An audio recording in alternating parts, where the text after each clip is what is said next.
Every summer, the island of Sodor is very busy. Holidaymakers love to sightsee, and when the weather is fine, there is no better place to visit. Some people like to go to the mountains. Others like the valleys. Children love the seaside.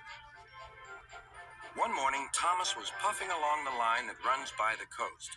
His two coaches, Annie and Clarabelle, were packed with children going to the beach. Everyone was happy. Percy was taking some freight cars to the harbor. "Hello, Thomas. You look cheerful. I wish I could take children today instead of freight cars." "They're the Vicar's Sunday School," explained Thomas. "I'm busy this evening, but the station master says I can ask you to take the children home." "Of course I will," promised Percy. Later, Percy saw Harold. "Sorry, Percy. Can't talk. I'm on high alert." "Why?" "Bad weather's due. My help's always needed." "Mind how you go, Percy." "Huh," huffed Percy. "As long as I've got rails to run on, I can go anywhere in any weather anyhow. Goodbye."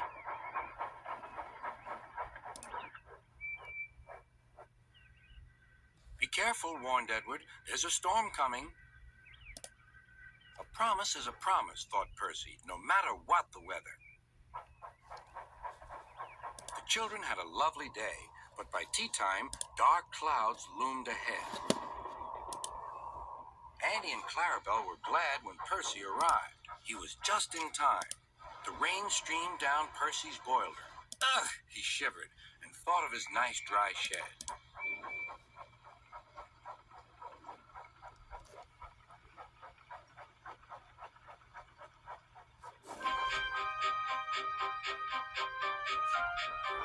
Percy struggled on past coastal villages and into the countryside. The river was rising fast.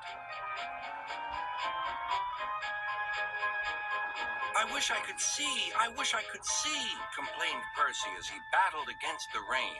More trouble lay ahead.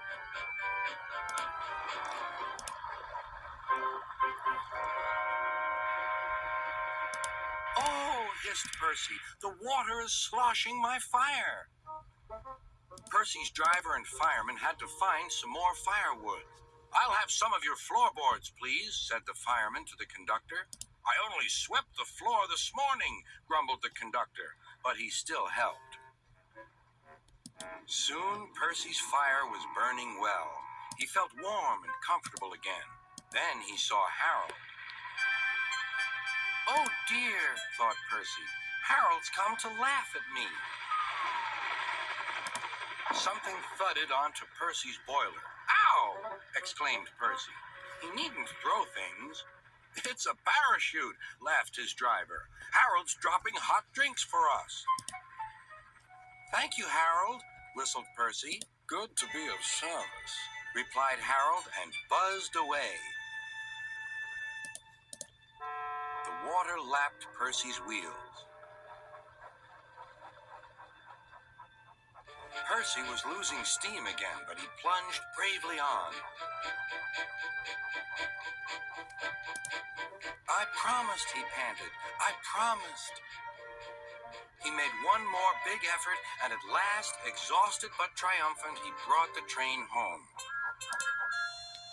"Well done, Percy," cheered Thomas. "You kept your promise, despite everything." Sir Topham had arrived in Harold. First he thanked the men, then Percy. "Harold told me you were a wizard. He said he can beat you at some things, but not at being a submarine. I don't know what you two get up to sometimes, but I do know that you're a really useful engine." "Oh, sir," whispered Percy happily.